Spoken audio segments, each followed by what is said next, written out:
रिदा को अपनी गलती का एहसास तो हो चुका है, लेकिन अब देर इतनी ज़्यादा हो चुकी है कि रिदा के हाथ में कुछ भी नहीं रहा। जब चिड़िया खेत चुग जाए तो उसके बाद पछताना किस बात का। लेकिन रिदा को उम्मीद होनी चाहिए कि मुझे जो घर वाले माफ़ कर देंगे। अगर ये जाती है माफ़ी मांगती है तो यकीन के साथ कहता हूँ कि सब के सब इसे माफ़ कर देंगे। अब क्या हो सकता है, मज़ीद क्या मुश्किलात खड़ी होंगी रिदा के लिए। आने वाले साथ में आप लोगों को दिखाया जाएगा कि जिस वक़्त जो है वो रिदा की तबीयत ख़राब होती है, हालत इसकी बहुत ज़्यादा ख़राब हुई पड़ी होती है, तो उस वक़्त जो है वो कुछ दोस्त, कोई सहेली इसके पास आती है, आकर बात करती है, इसे समझाने की कोशिश करती है। तो रिदा जो होती है बात करती है कि भाई मैंने खुद ही अपने पाँव के ऊपर कुल्हाड़ी मारी है, अगर मैं ऐसा ना करती, मैंने झूठी मोहब्बत के ऊपर यकीन किया और अपने घर वालों को मुकम्मल तौर पर बर्बाद कर दिया। इसे अपनी गलती का एहसास हो चुका है, लेकिन देर बहुत ज़्यादा हो चुकी है।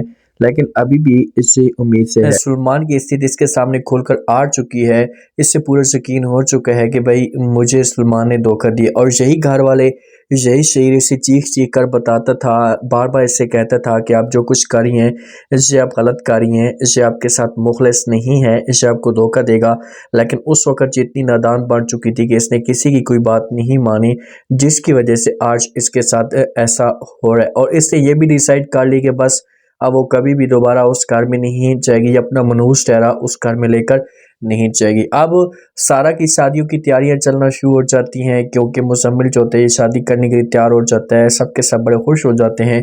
माँ को यही दुख तो खैर जा रहा था, कोई रिश्ता आता था तो आकर इनकार करके चला जाता कि हमें ये रिश्ता मंजूर ही नहीं है, क्योंकि आप लोगों की ख़ानदान की बेटियां ऐसी हैं। तो इस वजह से बेचारी बड़ी टेंशन में होती थी माँ। तो अब सब कुछ बेहतर हो जाता है, मुज़म्मिल राज़ी हो जाता है, सब के सब सारा को गले मिलते हैं और उसके बाद रुखसत कर देते हैं। जब ये माहौल बन रहा होता है तो रिदा भी वहाँ पर होती है और रिदा ये सब कुछ देख रही होती है। सारा मुज़म्मिल का शुक्रिया भी अदा करती है, इसे कहती है कि देखिए मुज़म्मिल, मैं आपके हमेशा के लिए एहसानमंद रहूँगी। अगर आप मेरी ज़िंदगी में ना आते तो पता नहीं क्या से क्या हो जाता।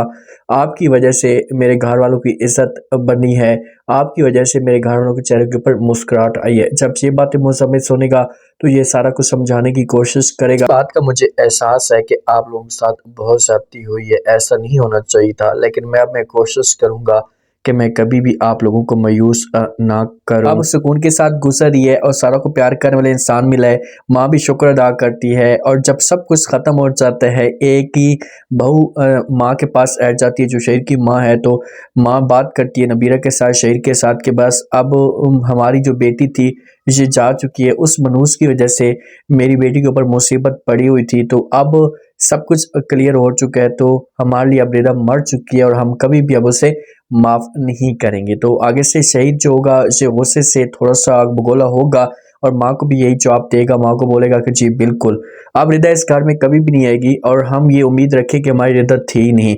नबीरा जो है ना, दिल दिल से देखें कि सोच रख रही है। नबीरा चाहती है अगर नबीरा के पास जाती है, जाकर एकदम माफ़ी मांगती है, तो नबीरा जोगी इसकी सपोर्ट करने के लिए तैयार हो सकती है किसी हद तक। लेकिन नबीरा फ़िलहाल मौके पे बात करती है कि भाई हमारी ज़िंदगी में, हमारी फैमिली में रिदा थी नहीं, तो इसी वजह से आप लोग जो है वो रिदा को भूल जाइए, इस चैप्टर को क्लोज़ कर दें। जो नौशीन है ना, नौशीन की माँ बार बार नौशीन को समझाती थी, बार बार इसके सामने बात करती है कि भाई देखें, अगर आप इस घर में आकर बैठी रहेंगी तो मामलात और भी ज़्यादा ख़राब हो जाएंगे। तो ये वापस चली जाती है और सास आती है नौशीन के पास, आकर बात करती है और कहती है कि कुछ ना कुछ लम्हे ऐसे आ जाते हैं, कुछ ना कुछ फैसले ऐसे होते हैं जहाँ पर जो वो सब कुछ कंप्रोमाइज़ करना पड़ता है, सब कुछ अपने आप को एडजस्ट करना पड़ता है। तो इसी वजह से आपके पास यही टाइम है कि आप ये चीज़ें देखें और हर चीज़ को एडजस्ट करने की कोशिश करें, और मुझे पूरा यकीन है कि सब कुछ बेहतर होना शुरू हो जाएगा। तो ये बातें नौशीन सुनेगी तो नौशीन जो होगी ये सेट हो जाएगी, ये बासित को इजाज़त दे देगी। बासित को बोलेगी कि आप शादी करना चाहते हैं तो कर सकते हैं, मुझे किसी किस्म का कोई भी एतराज़ नहीं। अब क्या बासित जो होगा ये फ़ा के साथ शादी करने के लिए तैयार होगा। जो कुछ भी अब रिदा के साथ हो रहा है, रिदा अब उस घर में क्या वापस जाएगी? अगर रिदा उस घर में वापस जाती तो उसके बाद घर वालों को क्या रिएक्शन आएगा, लास्ट में बताएं।